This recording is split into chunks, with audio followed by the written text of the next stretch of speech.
Can they teach criminal procedure? Yes, they can. Can they teach you ethics and advocacy? They can. So why should we say one place monopoly? The times have changed.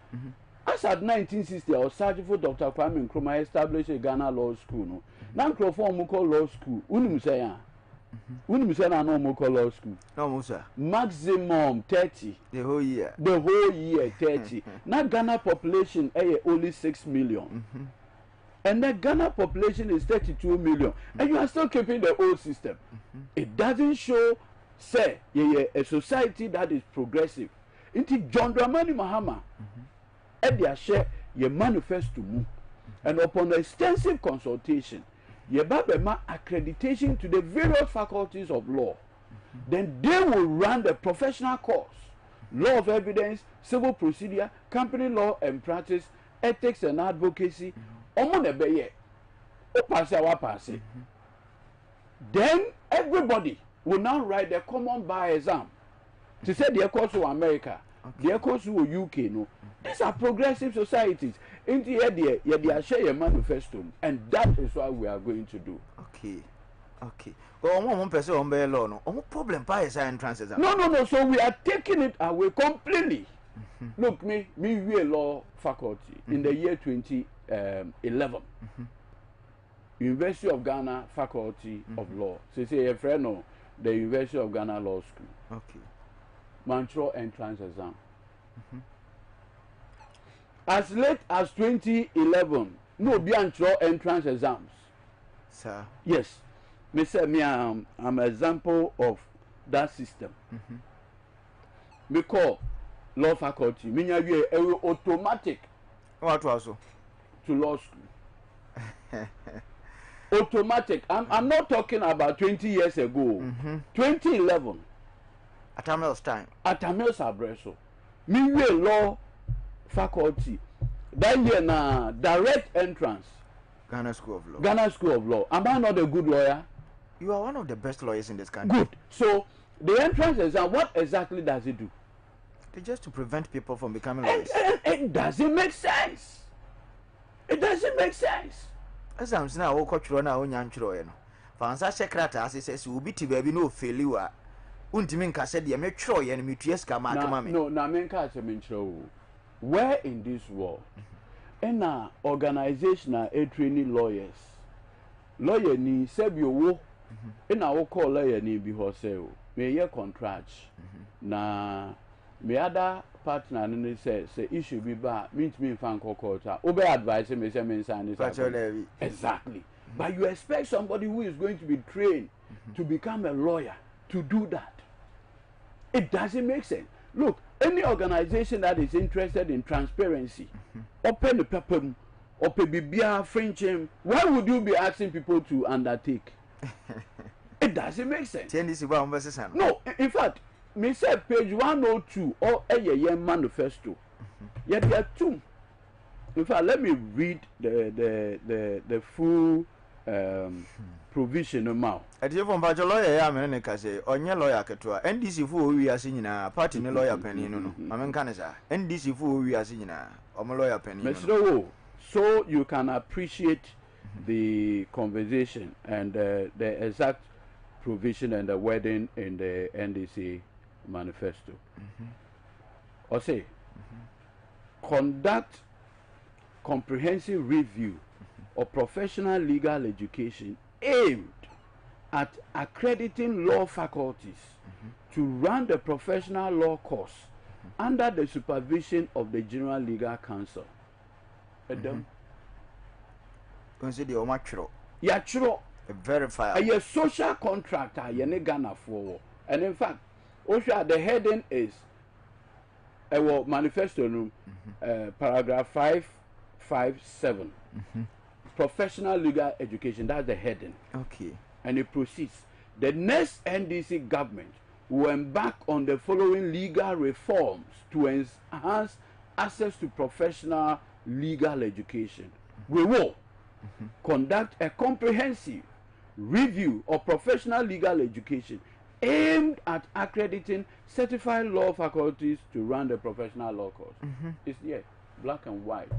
Oh dear, say you ma tech nyebi. Me say, oh no, you see, public universities. See, the lecturers at KNUST law faculties, they are some of the best.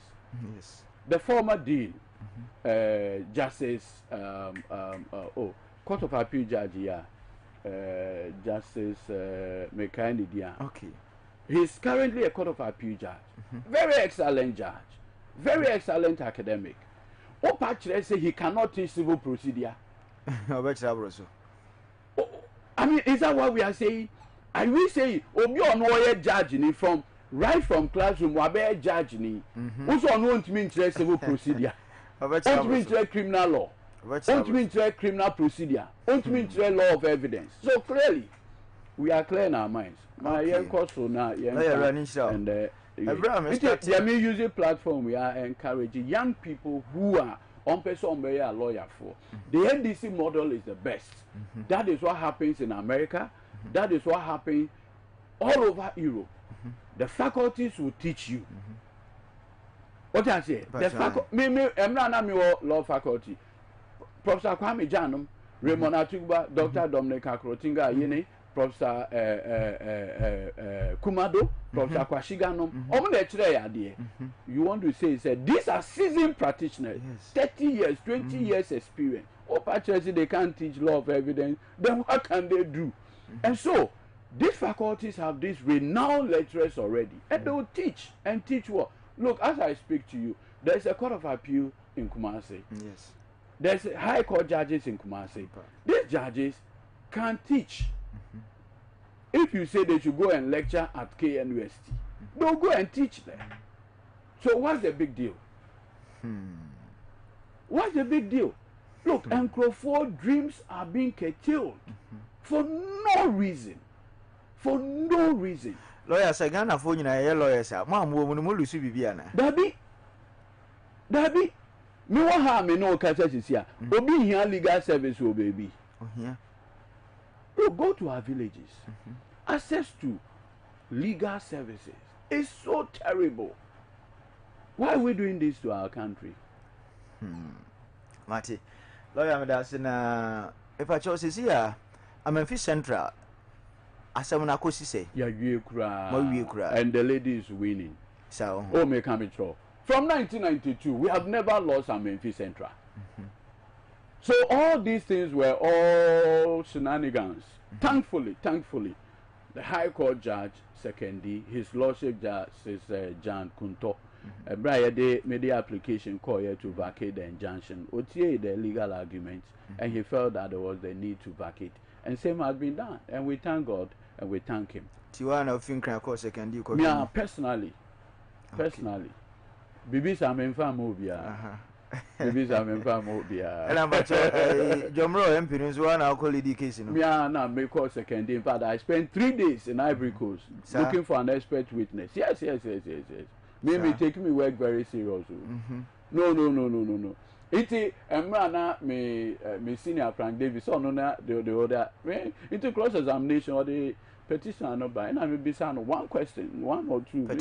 Petitioner will be say, are you an expert when it comes to Ivorian law? Or say no. And I said, thank you, my lord. And he was the only witness. He was a petitioner and he witnessed for himself. Meanwhile, the thing that you are alleging had to do with foreign law. The Evidence Act says that foreign law is a question of facts. Facts are proved. Facts are proved. Conflict of laws. So I went to Ivory Coast and I brought an Ivorian lawyer of many years. Oko Cote d'Ivoire ko fa lawyer penny free Cote d'Ivoire de no Bagana. Me de no to Emirates. E de no Bagana. E de no court. Filing a witness statements. And he spoke to the Ivorian law and he was cross-examined. Now because you see, like you rightly pointed out, conflict of laws. Ultimately, you are looking at a situation where two people are saying that this is it. But the law says that a foreign law, no, a matter of fact, and a matter of law. If it's a matter of law, you can be everywhere and say, this is the law. This one is a factual matter. Facts are proved. It may be so, and across the can be Emra, you cannot correct. You cannot correct. Second, Emrano, the Yankee, and we can say this is the law and say it. but it's a fact. So you have to prove it. It made the lawyer buy to prove the Ivorian law, and he filed a witness statement. I filed at the court. And so once I put the witness statement through him as his evidence in chief, I was done. Then they came to cross-examine him, and the judge relied on his testimony because there was nothing to rival it. And that is how I won that matter. Okay. Okay. It was the strategy I adopted. So if they had also brought a different lawyer from Ivory Coast to say that no, this is not, then he put the judge in a situation where he needed to evaluate the two facts. Okay. But this one, it is only one fact that is before him. So a tactics, a strategy. But yanko and okay. I know they are big trap. Mati, the lawyer answer when he be free Brasemania call Amanyosemono. Say, Mamenkano layman when it comes to matters of law. It is perceived as Shagana for be trimu say. Attention and Shada Nyegma Ghana. We a perception, especially when it comes to matters in relation to politics. Our courts are holding a view of Ghana for being okay. As a lawyer, we okay. Maybe media American say justice delivery. The foundation of justice delivery is public confidence. Okay. Me ne wonya asema sebi yenya asemo na na ye ka se ye ko opemso honom no ndi asem no ma ye na it means ye nyina ye ginidi ampa se de obeka bia no ye be fam ekomamia hallelujah ye be bohire anko amamia eno ano no obeko ofie no akosu. But GD no also betuma kan. But first of all, you need to have that public confidence in him. Until we share the 1992 Constitution can say justice emanates from the people. I think Article 126. Or say justice emanates from the people. Ordinarily, the young and KSMbu ya ho at training. But young penny saying, no, in the ati a body I from a judge for. In the idea, you 2 minutes, I show monsa. Intino. Sebio, sebene wanyasem. Ni ebeko court. Etre se mi ogidie. Se sagidie no ni ho bio a. Ye be de friend or protocol am self help. Asem no ba ye be gina kwan ye gina eda wanimu ya. Ni akaya asem. What I say. But you see, I've seen a lot of reports. Mo Ibrahim, I've seen the Afro Barometer report and others. I strongly believe, with respect, saying I'm a stakeholder, I'm a lawyer. The judge is also a stakeholder, and other people. We should all work together to enhance public confidence in the work of the judiciary and America. Okay. Marty. Yeah, the VC, that's it. Now, lawyer, Oko Ghana, a man tembe mo could be a sem koye other matters. Ghanaekosen says, Ghana say, sir. Ghana say, and the verdict ain't for me. Look, the latest Afro Barometer report, Abetuja. And in that report, you say, we Ghana for 10. Now be someone who say, Ghana ekohi 80%. That is 8 out of 10. We need to be a more tree. 8. Bako mienu miensa 9 edekwa pie won tree. Almost say Ghana is going in the wrong direction. Have your mind according it. And yet, Oman not to pray. Sebio, amamu na ni epe. Amamu na ni eni da so nyina no. And look, let me tell you, Emra na eba no. As a young person, what any age? Not the impression is a son and near fino. Sebi you. Neni beda ho. Anko banasa. Mekai pa. Na do danko ekufa do shia. Otumfo opem so. Bebi obi a yese nana nyankwada. Amen. Na de okan ye no say anana. Sebi o me no atna London aye nneoma bebre minimum. Mesreo. Wufie na we do no be pedi mpa pesca member pesika se futuo na opemsuo ababio edema na nado danko Akufo-Addo no wan fan ye hwe ene omani nyina esu the country is under a spell. I kid you not. Look, and I'll demonstrate that to you briefly. Look, Mekai Nanado Danko Akufo-Addo call Peace FM 2016. O asemi ya no oka. O se Ghana ya ye mobododo. Ghana ya ye mobododo.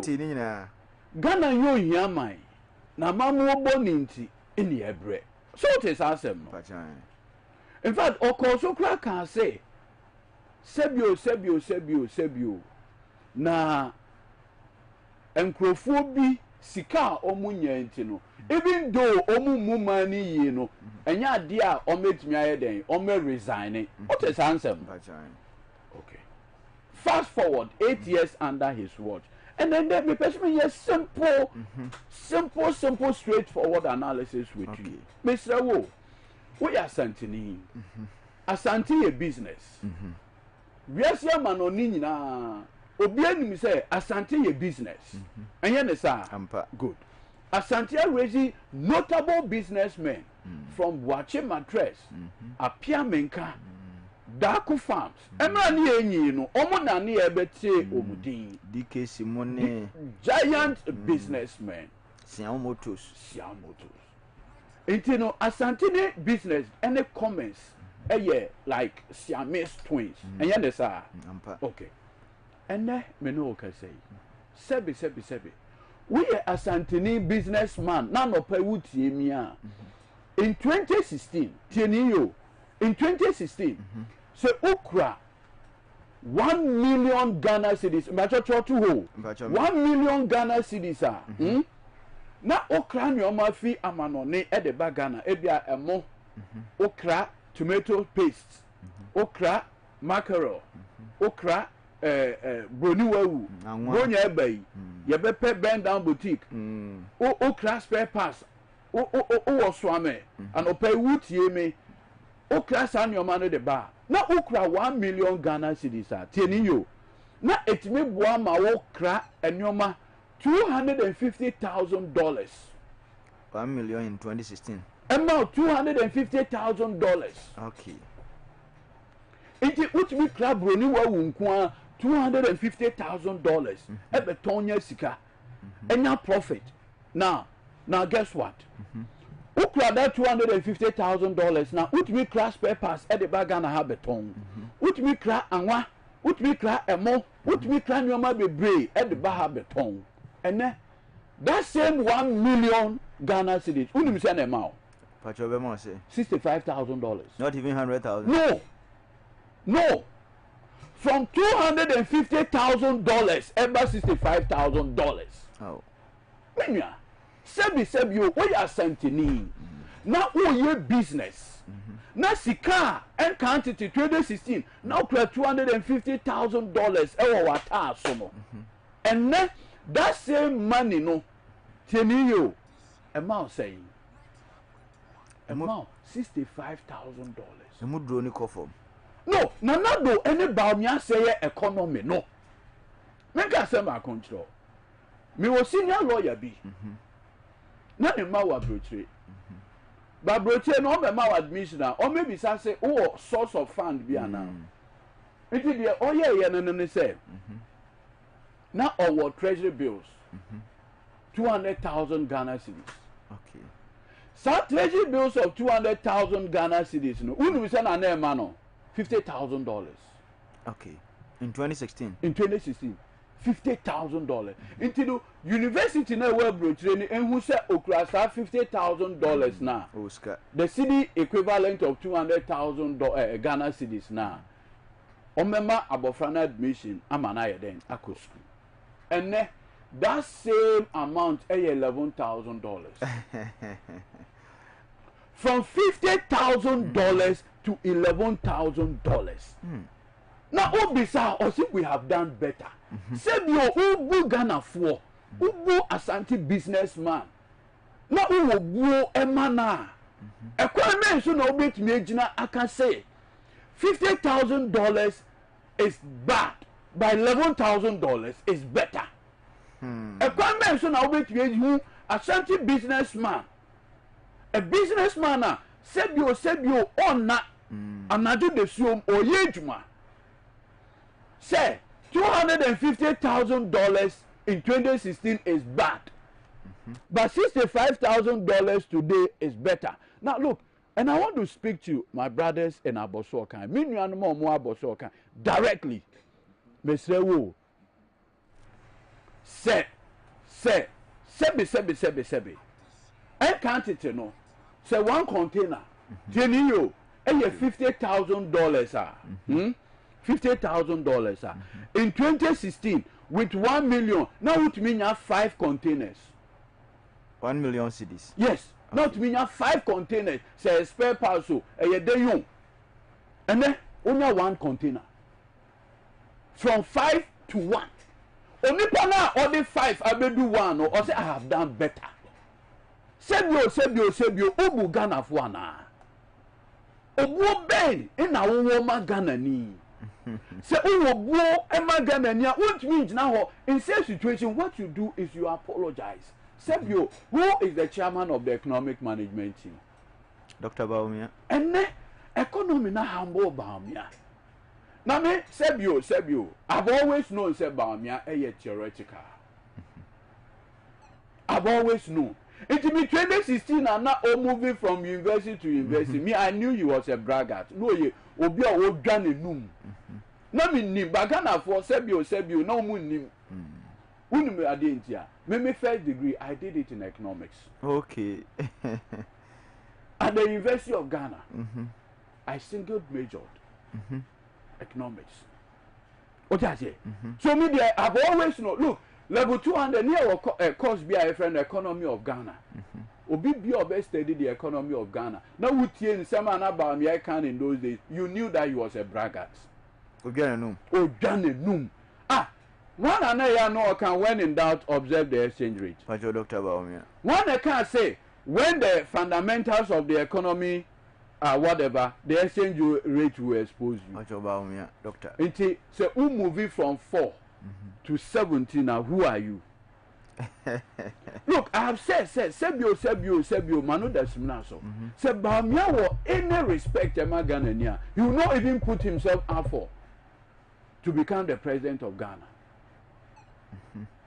Because you see, when a political party, Emma will be a poster boy on the economy, Tieniyo, it means that they have carved you in a particular mold. Sebio, and sorry, Oba program, Oba studio ha. You be so pesca. So what waren kwa? Who the Ghana card added to tables, man? Ghana card of crazy, I don't know crowd a man of it that you do your cow crab man of it. It may be so. And Opaya, Sebio, Oba studio hano. Who the Ghana card added to table so Miri, me call Akoye mi show. Na enyumre mo fani fi school ba. Who the Ghana card kwa omema wangwamo. Omema tomatoes. The nearest provision shop na ebe ono. Uwia no abenu aduane. Na okra uwia no aka why fufu okra ya den. E de aka ho, e de ato amame. Wo marriage na be survive. But you there. Into no Ghana card a means to an end. It is not the end. It is all kojina simpie so can say tieniyo say Ghana card is better than 1,000 interchanges say now you're there. It is this mindset and intina sebi Asantia Emma MPP 1.7 million votes no. When would your moya was swame run about on? But your number. After 8 years, after no mutu tokro. Akufo Adonya 58 million Ghana cedis. Odikoto tokro in crime. So this year sorry dan. Mesre eka. Kumasi hano. Sorry dan. eyadia sebio yehia wo Kumasi ano ebire kura wa ha enya mampo look me ka se menchro Church of Pentecost Makion Oba Presby Oba Methodist me no me na busia omukọ Presby Methodist I wa Bantama za okay edwom ho ase ho de me ka metro me kra me ni omukra ko asori ho no mukra da Kumasi hanom Methodist churches ewo Kumasi hanom untimi ye dey encounter enye ne sa kire hakure bi sia Methodist Presby Roman Catholic sebio Akufo-Addo nya $58 million no one fan create job o one ka say o de kwa ko create job o say ono no hye Nyankopon bo na ebo na o hye Nyankopon no o kire Nyankopon so oba besi asori dan ama no sebio na o de $58 million akotu tokro mini amesre bi se o $58 million cedi equivalent is almost 1 billion Ghana cedis. At the current exchange rate. Trillions. Now, only how many jobs have been created among the young people? Ewo Asante Mine. Young graduates are almost school. Now, only 1 billion at the 200. Say, only 1 billion at the Bible created jobs at the young people of Asante Mine. Within the number of industrious young men are be created. Akufo-Addo di akutu tokro. Useless hole. Tokro yen fan ye hwe. Tokro and adani swimming pool. Akufo-Addo nya wo sika no. Oni Dr. Mahamudu Bawumia eno no mo de koye ye. Sebe. Why in Ashanti region today? Oye MPP nia obetumi abe defend the cathedral project. And that is how wasteful Akufo-Addo has been. It now make us a person who is just 18 years, who is coming to vote the first time in 2024. Mr. Wu Bisa. Say your man penny any Dr. Mahamudu Bawumia and you have $58 million no. Say your man from basic school than you. Say your man from creating jobs so. Omudi ko tu tokru a one cry and then sheswame interchange. Now you see there's a statement University of Ghana Legon Hall adebi wo Legon Hall enim motto the English translation also to whom much is given much is expected. In 2020 Ashanti Nkwama MPP 1.7 million votes. But you tell you after 8 years, after Akufo-Addo tries to obey KJTR number 2, phase 2. After 8 years. And no more break you over 1 year, no more call. You ever try to no more number. Say because, say, who will blow Emma Santa Mania? Who bet you charge Madi? John Dramani Mahama, within 4 years, in all year, KJTR market. 4 years. Akufo-Addo ye 8 years with Dr. Mahamudu Bawumia. Lawyer Modi mo now wouldn't be Asante Mine is noted for business. In the sphere of business, what can you identify Akufo-Addo with? And now the chairman now see me who na me sorry fi hanom. Said ye no I am Gwadifo. Gwadifo. E wa Asante Mine. Asante Mine. At least your mama they will see KJTR mo. En kan tete no sebio oba KJTR na nsuo to a na techie untimi nantimu bedin enehwe clinic kura ye den e wo ho daycare center kura ho fire service kura ho no en kan tete unim de na e haye maame no eja ato market na omudwetri aye den ashe na omu hudi omaye omu ho ebiano akoji load wakoye we na enipa esu and na ya John Mahama esum ye ni say let me do a marketer sebi o obenya fire service ejaba quickly they will put it off obenya clinic ye ma menom ebi o de ne baba into daycare center on betumi achi ambofra na ma omo me no wo kasai it has been 8 solid years 8 solid years. Akufado then obey me aka say sebio asante ema muna mudiga when make me ayama mo on kan yentie what be say your mind lawyer no and you see the ya kra no say tio na driver na ye say na mate be dey so need driver though no and make no the boss no na the boss no ye driver no this is the performance ono person o che say driver na sebi wa bon but when the onum kan yam fama no ye de man obeka ni 2019 ye by election wo I also West Walk okay MPP ye last rally was violation that day no on the podium nana do ewo hono Bamia ewo hono Lydia Lasan ewo hono nana do kasai o se nyankopon bo wiase no o de wiase nyansa nyina koku ananse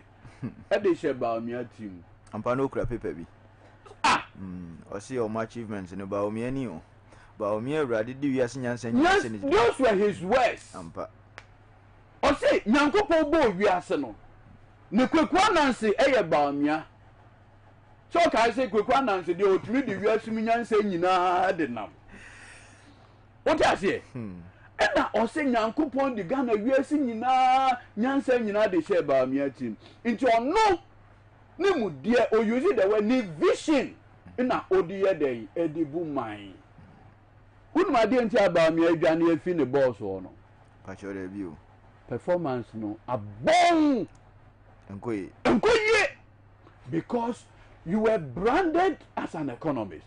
Look, na do danko kufa wo do wa sembi anu oka o se na sidi na ye hata enye ne sa na eninti na wa kofa Bamia ye den e di aba sa oba beboa no enne the soft areas no we dwane akọ he has abandoned the economy na meseo misre enidiem wo ye businessman anopa wutie mi enkantete no okọ ebrochiri a sebio obi ankoto ade wa America ene Ghana cedi enye ne sa wan wo bi a wakoto ade wa brochiri we cedis la David okọ nane Togo ene won bo she kro monye sefa na one nane sika no na wasesa sorry enkantete no okura 42,000 CNU 42,000 cedis about $10,000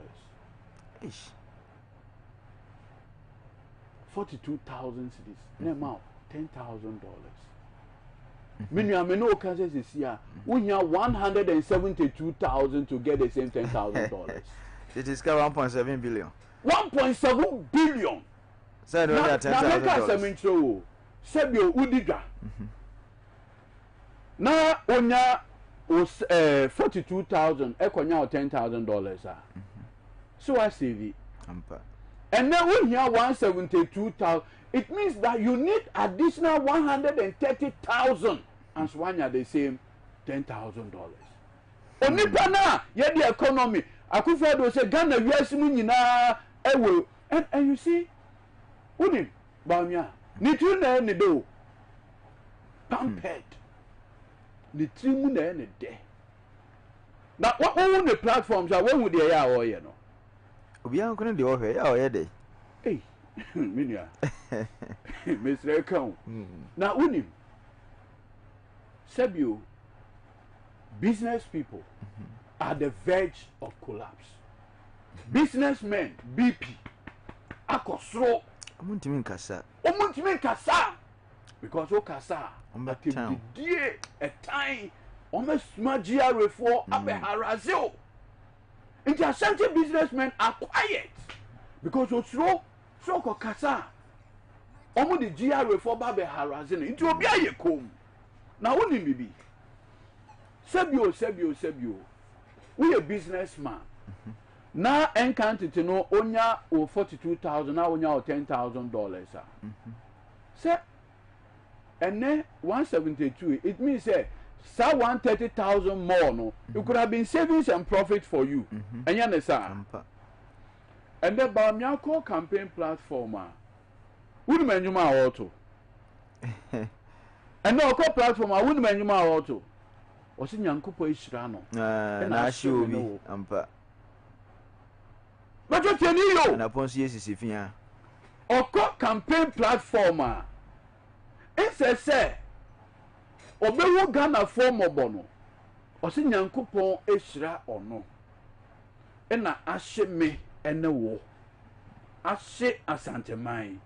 Asante businessmen na omu complain ashe mo na onyankopon ehira no. Bamia enya wo na waye. Enya wo en waye. Wo de koso na tizi yen, na tauti yen. Koso na moki yen. Yes, no kre ashe yen. Yen ye dollar ashe. From $250,000 to $65,000 there. Sebio ashen. Say one movie Sebio exchange rate from 4.2 to 17.2. Eya no kwe ashen. Say ene Sebio outboard moto. Afarefo. Omo kopo ko yina. Omo de kopo ekoyina. John Mahama Breso na 3,600 outboard motor. Good 4,000 Obenyansisa. And now we know how much? I'm trying to say 38,000. Ish. Meaning you have no idea the devastation of Sankrofo Yama economy. At the end of 2016, they do 4,000. And do 4,000 and then 38,000. 380 it is kind. I cut 2,000. I just said it is kind of 400 million. Yes. In fact, the actual price, maybe some fishermen, make Elmina, and Komodio Momo tell me say, you sometimes you have to come to a Kumasi because the dealers no more Kumasi. It's by the time I'll be near you now I have 40,000. Who be we answer? Omodi ato tracks so because they are big. Near the Ako Elmina, they are the Ako Efutu, they are called Inzama. Baby Apple anyway one. Secondly, ni shama and Sankrofo na unim de yakra wo unim de yakra wo sebio oman yi anhye na se eno from 1957 ayenya independence wa abanya sebio wakobobosia efi Ghana fo but you tell you, Abaya Wakobo Bosia efi Ghana for Honor. Ghana for so classical economics, classical monetary economics. On metro the state cannot go bankrupt. It is a buying a ton, a buying soap, a buying doka and product. Yes, it's not president, no credit, government corona, a munipani no credit. This year, I mean, Pebosiana buying Pebosia, all things mean you call, over the Bama buying. Minua ina Ghana for a tamo musika na me kra de me da bia o blame me because me can't train so uncle to treasure bills into ina one morning na nado danko ekufa do buy e fie o say there shall be no haircut one kind of sa omo kekan bebre okay my beautiful Rebecca ewie ye no the only the tracks on and they say there shall be no haircut. And you're the papa. Yes, so Nana, we are a leader, or can't yate, and ye cool. Minia, yes, sorry, and no pa. In fact, in the words of the former Chief Justice, Sofa Akufu, or just I didn't see, it was like a military coup. And so I can hold your more fanisika. Now, Sebio, yeah, mammy. Sofa Akufo. Who say Ninia Precopo and then another. But some I'm a lawyer. I mean, when he said Ghana, I was here come for mamma. We come it wrong. Look, I have personally said, that dear Sadiana woman I know. That is what you should do as a human being. See, only elevate. Look, that woman has nothing to lose. Because as a retired former Chief Justice, or retire on her salaries, on all her benefits, into Yakra said you obey journey senior citizens in that protest. She doesn't need it.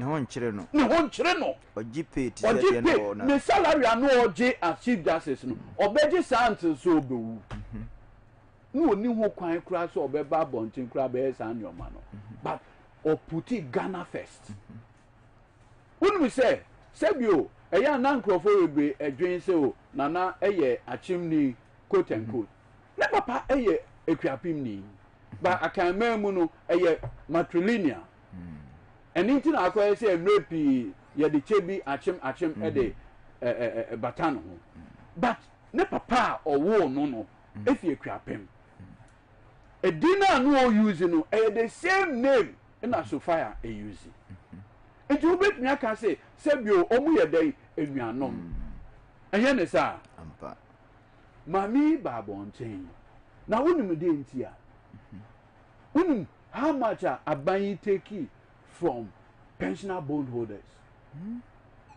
wonum sika aban ejifi Ghana for me kan wo ye metwa sir 61 billion Ghana cedis. That is the cost of the DDEP. Domestic Debt Exchange Program.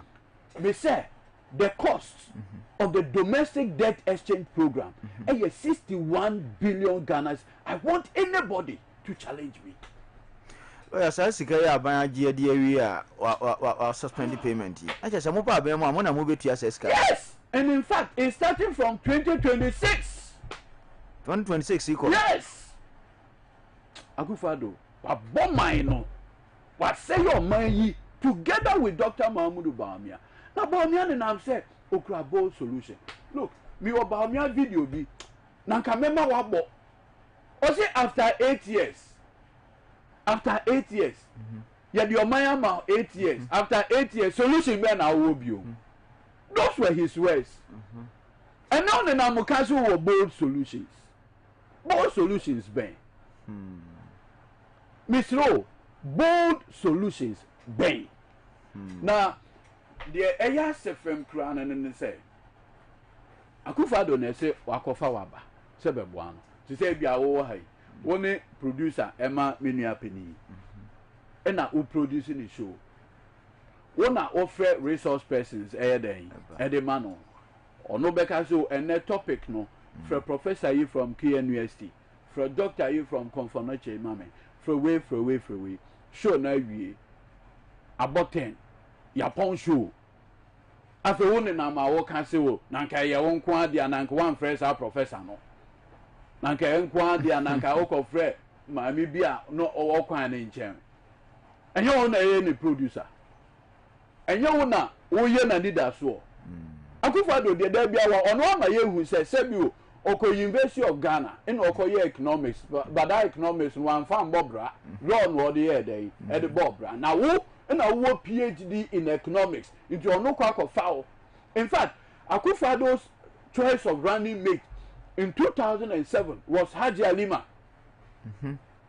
okay attacking in the book chasing the elephant into the bush the politics of complacency or say Nanado the choice of running mate na Haji Alima okay later cry no mo tell say there be na Kenoforiata e kan so and the omunkofa Bawumia deputy governor of Bank of Ghana emra because okaya na Dr. Dufo emra no deputy governor no to Dr. Gama no say in charge deputy governor in charge of administration and HR into ono dey employ Bawumia into Bank of Ghana okay because that time na Bawumia papa mumuni Bawumia Utia na ono no ye the chairman of Council of State under Jerry Rawlings.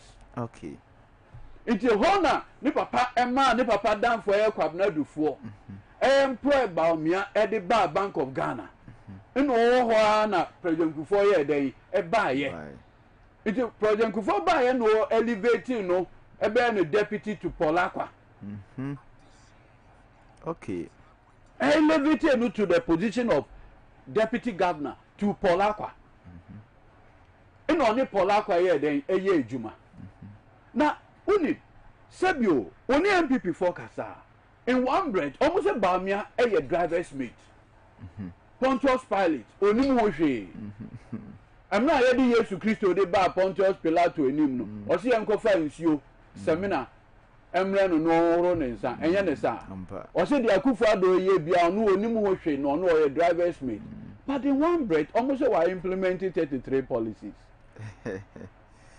menti ase yes ye chire nyina ne say omo target omo target group of people bi say nkofo e betumi adada omo onya omo target yes ye chire nyina no because my dream one na menti ase say in one breath also no de oye driver's mate o kan bi enim ono o kan bi enim Akufo-Addo entie futuo Akufo-Addo hati je into ono kwa ono ya ne vice no kasa kire na wontie into ono no Akufo-Addo attending no useless vice president. Meanwhile in one breath no say he's the most performing vice president since 1992. I mean, what kind of people are these? Employment credit, no consistency. Ni nyina ye den convenience. Dear boy money. Dear boy money, ye nada Ghana for. And you see, I no pay. Mesre Ghana ni bia. And I sent my. She was sitting Nacho abapa. Sebio, Sebe, I'll tell you something. US election I call so 7th November yeah. Not the sitting vice president, Kamala Harris. No, onyo no na Democratic candidate. But you know no. Samuel Maya ba me aye wo Ghana he. No ye wo America ho no mu. Your margin. Me margin. Me boss na asay economy no me nka ho. Ena okofa former president 2. Ono kra de onya 2. Obama. And Bill Clinton and Nere. Inti omuni na omu ye campaign emano. Say America for Montoma Kamala Harris. Na munja the former president aye friend Donald Trump. Na oni hwe ema America for. In fact, campaigner ba mieye no, in the same campaign na so Donald Trump be oba be only 4 years. The same campaign about me and so you are Ghana ha. Say John Mahama be oba be 4 years. So be our 4. What do you make aba? Na call campaign so. Wouldn't be America for year. Even with 2 former presidents supporting Kamala Harris. Odi choke, odi nkuwo. Oluzi poto. Because wouldn't be an America for can. Almost said the economy. Sebi you. Our folk are only beneficiaries of free SHS.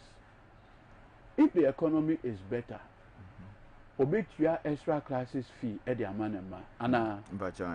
If the economy is better, obey your sika to provisions at the command of Frano and Yanesa. Sebi you. Maybe I do and Pempenso I do. What's saying for? Pensioners. Now, maybe every young say, Sebio Nanado Danko Kufado, so the 80 years. Or the 80 years, much. Yamu, Anna.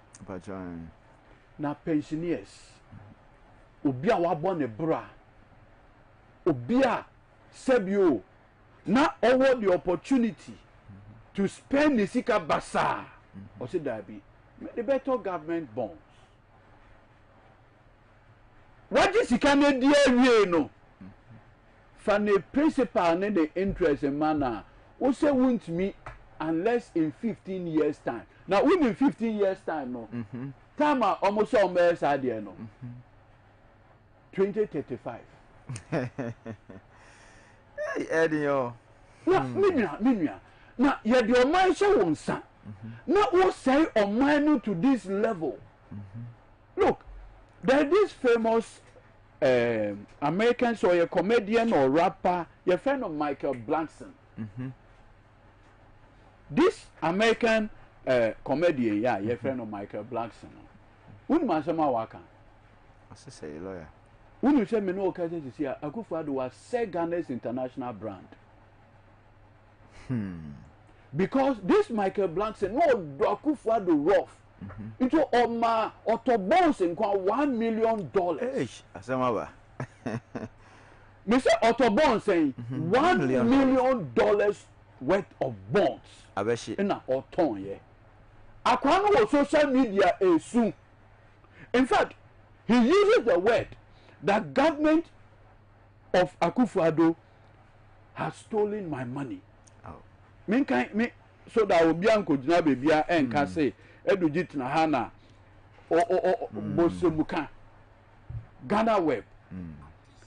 Ghana stole my Eurobond investment. Set me back financially. Oh. Michael Blackson laments. But okay. Robian can say Edudzi Tinahana. Ghana Web. I don't know. Ghana stole my Eurobond investment. Set me back financially. I don't know. Can you imagine? So, and then Ghana, your reputation as a solvent country, you know, we are completely wiped off. Look, let me tell you something. So you can appreciate the gravity of the problem. Your companies are here from international sovereign rating agencies, Fish, and the rest. SMP, no, Moody's, Standard and Poor, and the co. Look, for the first time, almost downgraded to junk status. Baller. You can't be a junker, and you're baller. That is the status. Bamia as the chairman of the economic management team, Eddie Yakodu. Now, such a person, what the audacity to even call for a debate between himself and John Mahama. Look, what kind of arrogance is that? You're the Omaya Shawonsa. What movie Omaya to junk status? That's the lowest. And you are calling for a debate. That's arrogance. Now, in 2016, Mekai, a man like John Mahama, NDC, so there should be a need for debate. But Omia Kujina, Northern region, there's a town called Sangba. Sangba, also said John Mahama pay debater. He should come and debate farmers in Sangba. Also said John Mahama pay debater. He should come and debate market women in Sangba. 360 degrees. No principle. How can you even trust Dr. Mahmoud Bamia? Now, wouldn't be there must FM and I young people watching me, young first-time voters, and Crawford, this is the first time on Motuaba. Wouldn't be yet your mamuha. And now Akufo-Addo need Dr. Mahmoud Bamia Kofa the BIFN E-levy at the buyer. And I say, hey, Adebeni, can you imagine say me Edudzi as lawyer? Me represented 3 minority MPs. Okujeto, Mahama Yarga, and Haruna Idrisu. And my Yeko Supreme Court to stop the E-levy. Almost smart Godfrey de Boadame man be defending E-levy in court. Wouldn't be a SIA. Dr. Bamia together with Ken Oforiatta were organizing town hall meetings across the length and breadth of this country on E-levy. But you know, Mekayomoko voter Regina, Papa, Bacono, the no deputy sports minister, yeah. Payosena, Onona interpretima or in fact, in one of the town hall meetings, Ken Oforiatta arrogantly, I can say, we are not going to IMF today, we are not going to IMF tomorrow, and that we are a sovereign nation. And he even added the consequences of going to the and so me Nyonko John Kuma. Me na call law faculty 2 years. I call law school 2 years. Into na oyobi a minimum pa 4 years. Na me no work class. Baby oyobi anyankopon fa ne kra ensie. Amen. Look, on the floor of parliament as deputy finance minister, I said we are not going to IMF today, we are not going to IMF tomorrow. The MP for Koforidua Asokore or something, one of the Koforidua Ankasa, Michael Befi. Okay. Deputy trade minister. New job. One of them, Koforidua. Koforidua is not Omu Odimbia Omo from. me say Mr. Account, Michael Befi, essay, IMF, Omunko, na IMF, Okowa. Na Okowa. But you need to have in South. Good. Na Okowa, IMF for the small boys in the debate. On the 1st of July, but you you. Okay. On the 1st of July, and I can never forget. Nanadu, sorry, Ghana for maybe I Edudzi. I say your mind, no. Na Edudzi, I just said me call IMF. Be my baby. No, I'm being no pebisa. Oh, hasi ana krata ba said the president has 1st July. Now, when I didn't have 1st July, no make pan because my 3rd daughter was born on that day. It's a Friday. Okay, the president has directed the finance minister to engage. You know, I drove my wife, no labor, so I drove her to the hospital. Inti you do hospital now na let her know. Buy it. I have me last daughter, I have a friend no if you IMF. I still remember it vividly. It was a Friday. In fact, that same Friday, now me representing my clients who had been charged. A member of parliament, NDC MP, you are charging on 2 counts. That day, you try and submission of no case. It was the same day that he was acquitted and discharged. It means fee court, me no soon no who do no. Oh, you do Hannah, my wife a friend me say no, me rush him rafi. Me do Fiana, it now have to drive her straight to the hospital. So and it did the rain fee. That be. It was so memorable. Just that same day na Kufa do I call IMF. But the point I am making, and then they say, yet your mama how? And Dr. Mahmoud Bamia at the chair. And look, the cabinet conversation will tell you, say, the reason for E-levy, and then they say, almost can say, Tieni you, E-levy be almost 6 billion annually. And so if you're able to raise 6 billion annually from E-levy, then there wouldn't be any need going to the IMF. Because in 2015, Ajomahama echo IMF, no, Bamia did a public lecture, or a public lecture at Central University, and criticized the IMF, we know, and that it was a mark of incompetence. It is Bamia can't throw more at cabinet and say, no, as for IMF, we can't go. And so man uncle 7 kaketua kra bedding. Good. Into my enko. But E-levy bet me my sikano. So yanko E-levy way no. Into ya at that time no hear the conversation on E-levy. Oh my who say E-levy esa sasabro. Piba. Ebe creative jobs. It will creative job. Ebe see interchanges. Ebe way. And they were doing town hall meeting. All of these things were orchestrated by Dr. Bawumia. Because no, so say, if we go the IMF way, the NDC will use that to criticize his so-called economic prowess. And orchestrated the E-levy. And they send me pana wa orchestrating E-levy no. And in Amoka say moto abamanya no be E-levy no azre. What is that? Omu Ghana for Lord, Uncle, one I day. Yet your mama. But I'm over here, see a DVC. Conversation say bar. MPP for you. Oh, now economy no cost so pana. COVID e buy. Now Ghana problem in our COVID-19 and Russia Ukraine. But the one is answer. Omoda so can you now. Who put your motor straight proof? Not where your moho. You expose their nakedness. Look, almost say COVID. It created a revenue shortfall of 14 billion Ghana cedis. Could the anchor say no credit? COVID-19 MAO the opportunity to do $1 billion from the IMF special drawing rights. COVID-19 SMAO the opportunity to do the rapid credit facility. That's $2 billion. At the exchange rate of 6, it gives you $2 billion times 6. That's money that came. And so what's our Bank of Ghana could 10 billion Ghana cedis. And so World Bank $600 million. And so Germany, South Korea $83 million. So COVID alone gave you in excess of 21 billion Ghana cedis. Let's net it. Your revenue shortfall of 14 billion. Let's take it from the 21 billion. How much are you left with? So much money. So COVID is actually a blessing to this administration.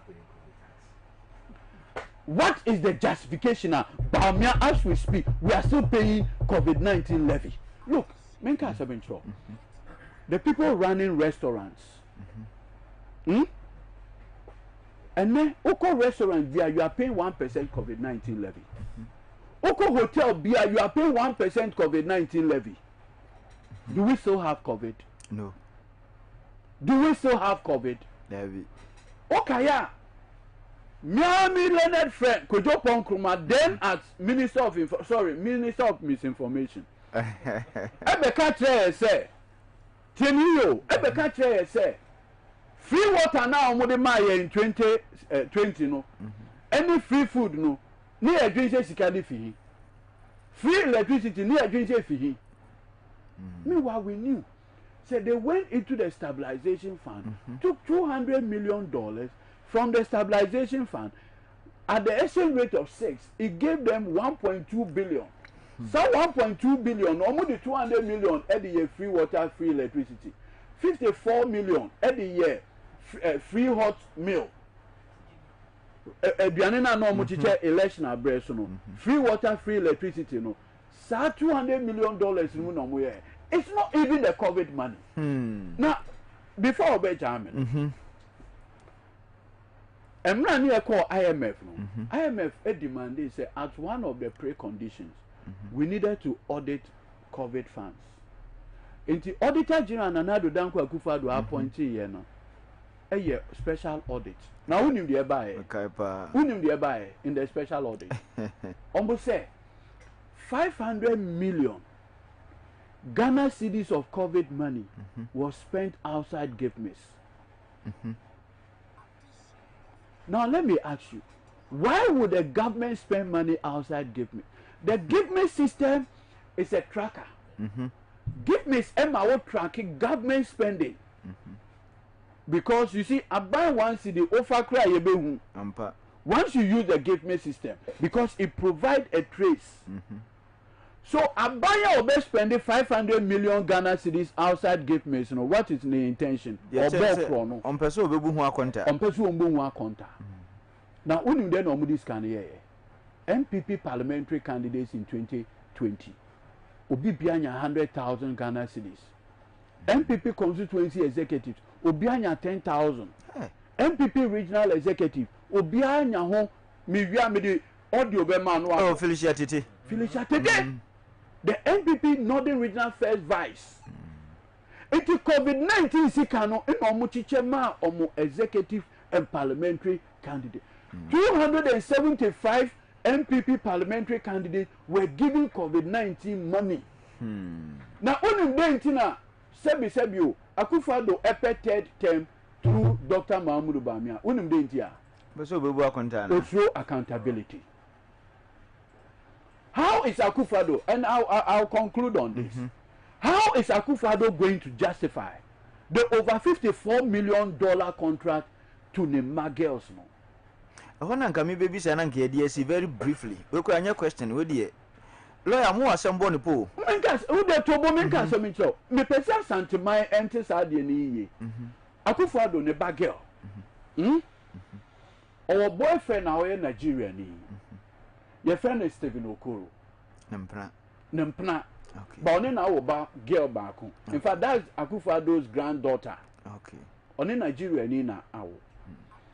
In Nigeria ni abete company wa Ghana. Sa company no mo award ambulance contract so source e de man no. Na eno kwa na nka yo. Sebi atopa wa abo no minim. Minim. Na ambulance pass the credit thing I was say so so. Tobo. I tell you no. Yes, me say Auditor General, I a special audit. Me can be bio. Look, me there because me a lawyer need, you know, I have to protect you from every legal. Oh, we are going to be no correct. And I want to just read something, a portion of the Auditor General's report, the special report on the ambulances. Look, my brother, it will make you sick. This is what they are trying to protect. Now, this is special reports, COVID-19 ambulance. If you be a lawyer, on to go to an on to me generate fake document. A tia or mumra no cry, and it will be it's unethical. You'll be a lawyer, no, so could a document and doubt you of ye. A tia or mumra. It's even unethical. Me, na mean kind of specific. Me, the beginning to lawyer, wait my to good. Look, do you know what they did? And then make us be exclusive. Our platform is so. Mami, your friend Hawa, Kumsen. Okay. Unim the omuye. Unim the omuye. The view. Ambulances, no. They were buying it $50,000 per ambulance. Bakubia from the manufacturer. Do you know how much they ended up selling it to you and I? $80,000. I said drop for the So the ambulances were inflated in some instances by whooping $30,000. Now, only what brought about the issue? Hey, how are I? Do you know what they did? Almost introduce a middleman into the business. If you're kind of connection man. Can you hear connection man? Almost introduce connection man into the transaction. And then there was a fight. And so the matter ended up in court.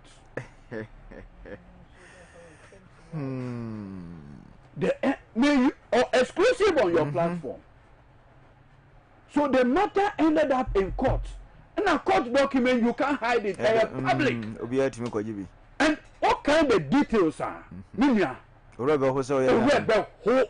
so, Mr. Asantemai, there's the need for accountability. Who be here so be bua contact? I say, Sebio, you bua contact. I say, Asantemai, Mbisa Nana do Danko Kufado say, Nana. You are born in Kwa who borrow $11 billion in 5 years. But you tell you, $11 billion of Eurobond in 5 years. Now, when him the SIS FM, do you know how much tax revenue had come to Akufo-Addo and Bawumia? 412 billion Ghana cedis. In 7 years. Last year alone, 2023, revenue generated by GRA was 113 billion Ghana cedis. The richest government since 1992, Akufo-Addo Bawumia. So how come you couldn't build a Swami interchange? You had in excess of 900 billion Ghana cedis. No bia can say sebi COVID-19 free SHS. From September 2017, I started free SHS based in there. The cost of free SHS is not even up to 15 billion. Odiam 25 mpo. Me say the cost is not even up to 15 billion. And no, there's a raise of almost 4 billion unpaid. Meanwhile, and there will be so more. Sebio will be so more. Almost so, Ghana Sikano, and your free SHS in Akufo-Addo, a struggle. And you no correct. Consumption. Now, the data I have, which is the Echo Office of the President. Now, Sebio Oman Penia, who use a private jet, $18,000 per hour. Lawyer, before I may the person many Asantemai and Kasa briefly. Okay. I fear about Toya Komi. It's about the destiny of this country. A Ghana, ya Dutch. Sebi you. Driver no. Nanado Danko Akufo-Addo no. After 8 years. After no or struggle say obey me see KJTIA market. Now on no and me na the inexperienced mates no bet me ayɛ den mesra santeman America for a show the way say sebio yesi obi a sebio wahwe da no wato form da no wa sorry no onu ye better person because of the experience of failure okay where there ye friend no Dr. Maamunu Baamia sebio only experience yes so Akufo-Addo hweye in the NCC form are we going to do another experiment with the meta or inexperience now obi ono kura timi de one ho so ye mate enye this for na ka so ye mate o ono na kan asem o UPSC sani pay ekwan ben so na ode Ghana ye destiny ekwakwohye nensa asofo akukudam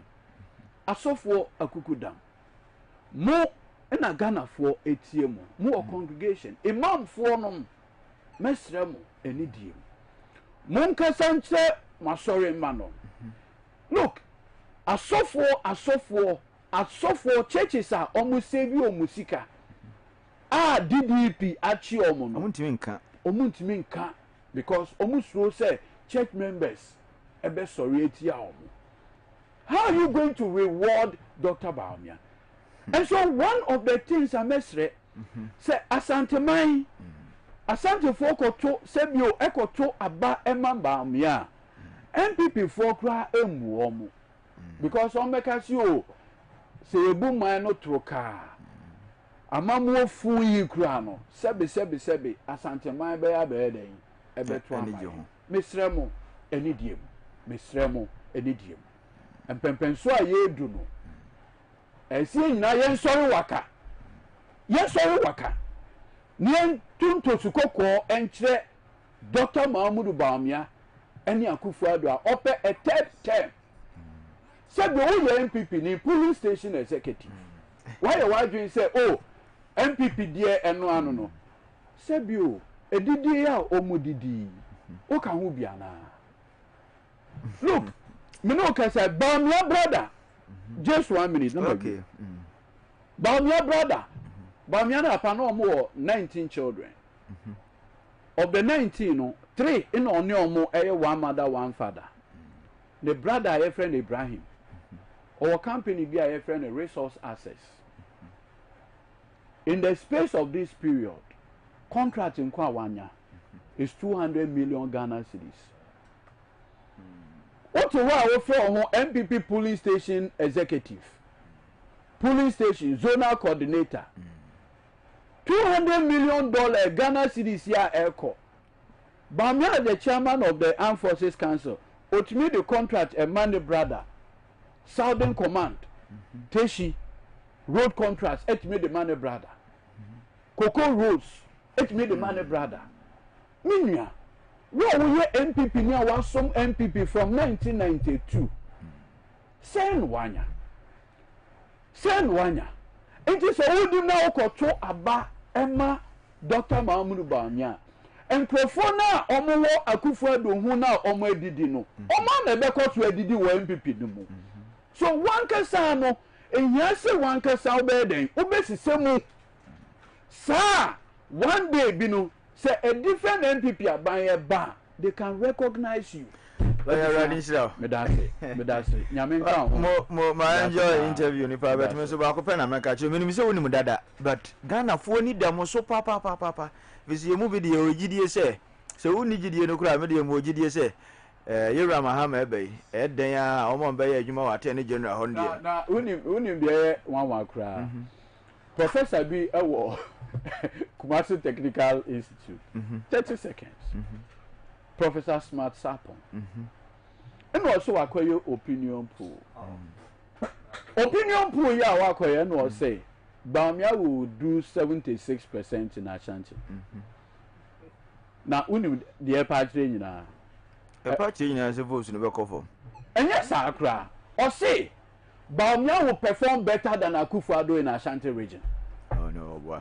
or say Babia will perform better than President Kufuor in Ashanti region. Oh boy. Now say you Mr. In 2020, Opa me say the Ghanaian economy today is better than the economy in 2020. Even in 2020, Akufo-Addo did 72%. When my dear Omoma protest smart stapon ekudi say Jumadie. MPP for opinion poll be a say Bamia is doing 64% in Ashanti. It's a bomb who. And then the man omo can say prosa smart stapon and the first opinion polls non to because almost will say turnout in Ashanti will be affected. Okay. It is not so on first opinion poll no to think say it will ginger MPP base in Ashanti region. The truth of the matter, and they say, Bamia is underperforming in northern region. Bamia is underperforming even in northeast. Bamia is underperforming in upper east, in Savannah. And no na abo muhua and na ye can say, Omama process masapon, and this opinion poll no, ebe tuja thinking say, it's a yes ano, in an advice a trainer say. He should come and spend 15 days in Ashanti region to see if he can convince them. Only 15 days, Nana and here, Juma. And I'm going to say, yeah, Papa Kufuor. I'm not the Papa, President Kufuor. So, Papa, the one for one no, and she mubia, and why you know. And President Kufuor, Ebeka answer. Okay, Sebi, and Brekwa President Kufuor, Edes answer, but to Jana Ghana for so. Oh, I'm President Kufuor, where the extra when he did. They will go part the mouth. Sadly, with the men for no end too. What I say, it's a mestre. You're doing Pempenswa. I can't barely 10 days. You're quite able to Monday, Perfect. Aha. Special goods. It's a mestre. Ghana Funina, Asante Funina. Yen yen sorry waka. Yen chen another down Kufuor. And the Dr. Mahmoud Bami, I say, enough. It's enough. Lawyer Medasi. Dinami Master say, yeah, one Chinese, who say all things being equal, overall Attorney General on the next government. Ghana for any damosopa because so the misuse, the abuse, and misapplication of state resources and funds. Someone to me and young that will be the end of our democracy. Men can be being so as we speak now. 30 seconds. As we speak now, wouldn't say. The information out there in which they say MPP parliamentary candidates across the length of breadth of this country, they are receiving not less than 100,000, 300,000 monthly. Now, say you say Sikai Akufo-Addo dia, Obenesa. Say Sikai Bamia dia, Obenesa.